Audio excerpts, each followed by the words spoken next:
Today we're going to play around with flexion of the spine, and this exercise that I'm going to bring you through is one of the ones that my clients sometimes have the most difficulty with because the tendency is to force your way through the movement just to get it done. And it's called the roll up, and it's one of the fundamental Pilates movements. So I'll go through it with you. What you will need is just, you don't really need a mat, but you may need a little cushion, and you will need a band. And if you don't have a band, a scarf or a pair of tights will work just as well. So we're going to come to seated, and here I want you to just pop your hand underneath and just feel your sit bones, a bone in each cheek of your back side. And we're going to sit up nice and tall on them, and we're going to position a little support behind you. So we're going to start by just noticing what flexion is. We're going to sit up nice and tall. And then I'm going to round my spine into flexion, so you can see how my spine is rounded now. Very similar to maybe what you would feel if you were kind of slouched in a couch. And then to come up, I'm just going to make sure my shoulders are over my hips, and I'm going to walk my spine up. I'm going to push the crown of my head to the floor. So we're going to round the spine into the C curve. Round the shoulders forward and climb up nice and tall.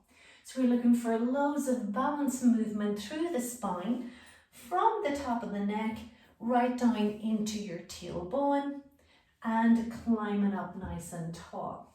Now I want you to grab your Dynaband or put it around your feet, and I want you just to take this exercise to a point of comfort for you. Any pain, you just stop the exercise. So this band is going to support us now. We're going to try the same movement, but we're going to go a little further.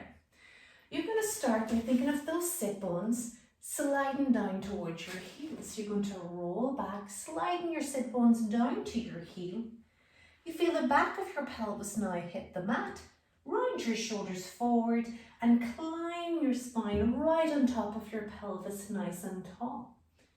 Rounding back. Feeling the back of the pelvis hit the floor and rolling forward and up.